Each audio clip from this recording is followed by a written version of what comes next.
natural hair, make it grow. That natural hair, make it grow.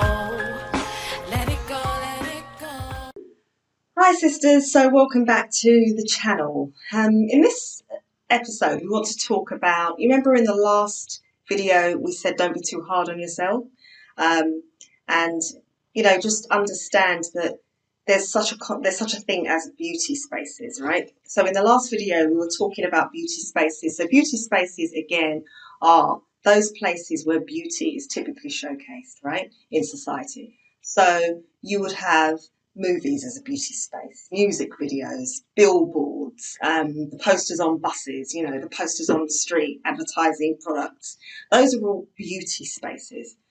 I think what we want to remind you in this video is don't be too hard on yourself, given that the woolly hair, this hair, for the most part, on women, has pretty much been excluded from the beauty spaces for a long time. And you think to yourself, oh, well, we know we're beautiful. But when you don't see your image represented in beauty spaces consistently over a period of time, does that send you a message? Because we think it does. We think it sends the message of, since you're not in the beauty spaces, you can't possibly be beautiful. And I think what has happened is many of our sisters who admit to having a struggle in gaining the confidence to wear their natural woolly hair do say that, it does have an effect. You literally internalize that message quite subconsciously. You don't always know that you're doing it, but the reality is if you consistently get the silent message of you're not in the beauty spaces, so you're not beautiful, when you do decide, okay, I want to return to wearing my natural hair, a much healthier way of wearing my hair, you find you're asking yourself, but will I be perceived as not very attractive? Will I be found ugly? Will my hair be found ugly? Will I no longer be beautiful? If you're used to being told you're beautiful with other hair pieces on, and then you suddenly think, well, if I wear my hair naturally, will I still be beautiful?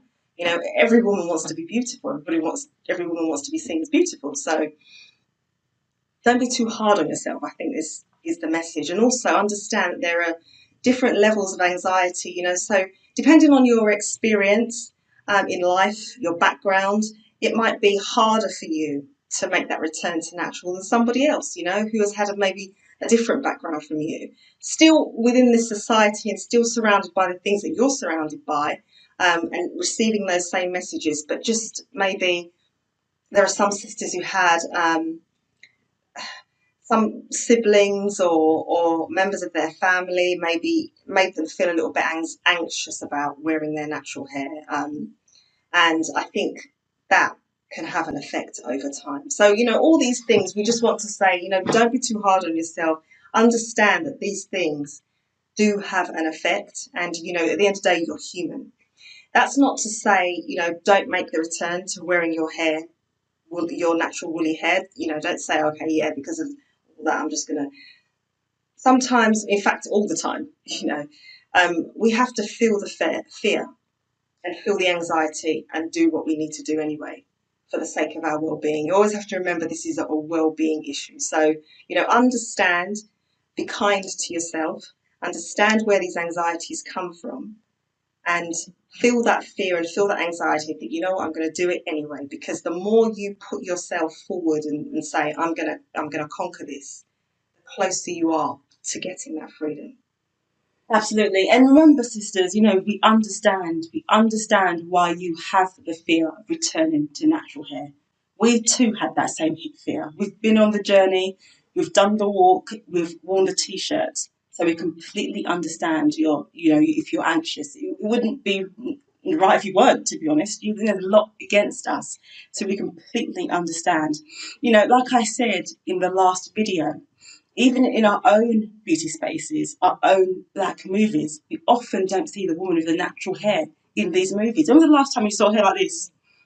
What about in the big Hollywood, big production movies, the mainstream movies? When was the last time you saw hair like this in the blockbusters?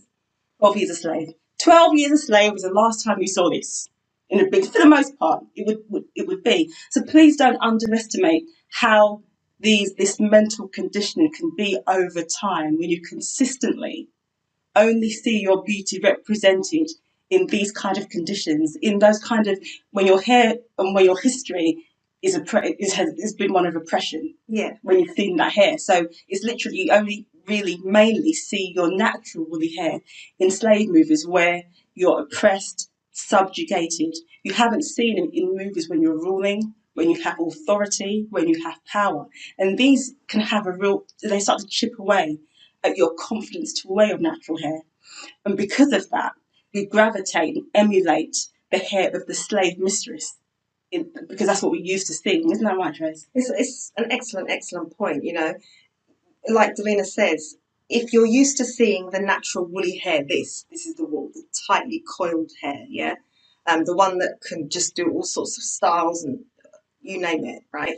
But if you're only used to seeing that mainly in slave movies, you know, where the hair is, just as subjugated as you are, it's unkempt.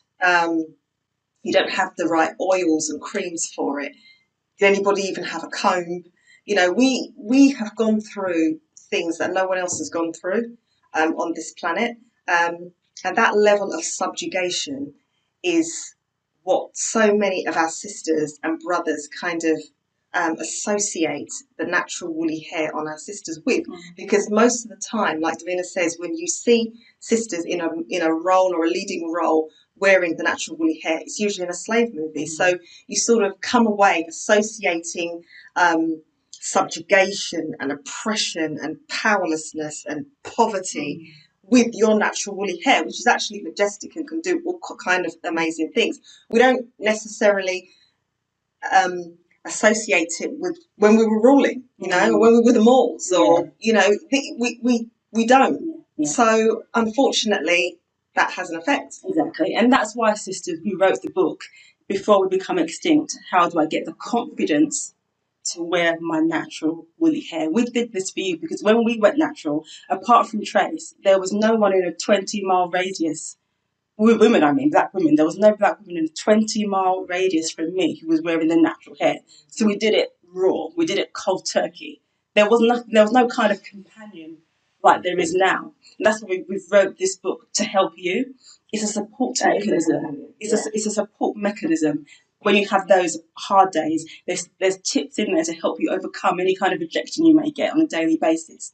To keep on the journey. You're basically fighting the good fight. Yeah. Otherwise, we're going to continue having the same issue year after year. So we're fighting the good fight, and we will win that. We will win this fight. Yeah. You do have to believe it. It is definitely one of faith. You have to believe that you can conquer it, because there has been a lot against our beauty, because for a number of reasons.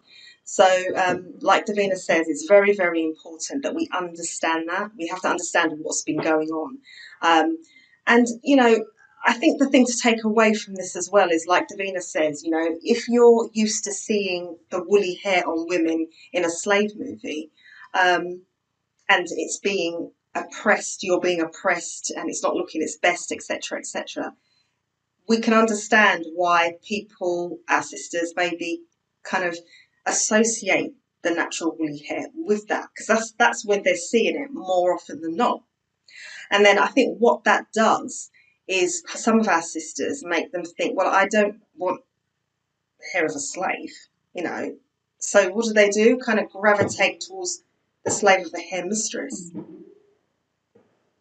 But my question is, do you want to emulate your slave mistress, or do you want to emulate your own people who, even though they were oppressed, subjugated, powerless, if you do the research, you'll find that they were some of the most fearsome, quite incredible people on this planet, despite what they were going through.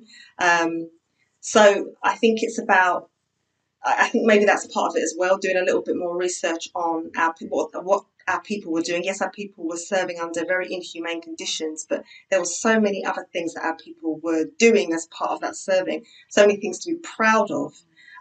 So many inventions, all manner of different things, So, and also to go back in history and find out, who were our people, what were they doing? Because, our people ruled kingdoms Mm. in their hair, Mm. in their woolly hair. You know, they navigated the seas in their woolly hair. They created inventions, did all manner of amazing things. Mm. And I think if you don't remember that side of our history and you only remember the really negative side of when they were being subjugated, it's very easy to say, you know, I'd rather look like the slave mistress than the slave. Mm. Do you really want to look like the slave mistress?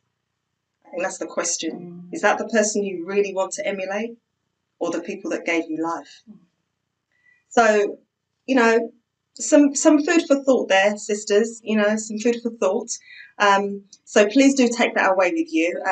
We really do want you to understand that we understand. Yeah. You know, we do understand, and we make that known in the book.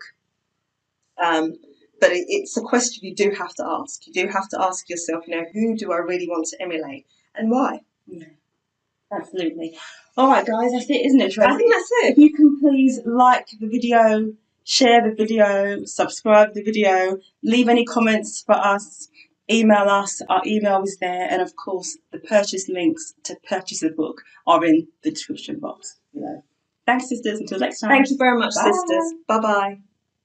Yo, I see your struggle and I feel your pain. To raise my queens, that's my aim. Not doing this for the fame. For you, I walk through the flames. Nothing to lose, but so much to gain. Like that sweet smile is pure sugar cane. But to see that organic beauty and makeup, it's a shame. When cocoa butter on your skin's enough to make it glow. Stopping traffic, everybody like, whoa, there she go, there she go. Worth more than silver, platinum and gold. 45, looking 29 years old. For every woman on this world, you're the mold. Don't make the system turn you bitter and cold. Look in the mirror and love what you see. I'm just spitting that pollen for my Let it flow, let it flow. Let it flow, let it flow. The natural hair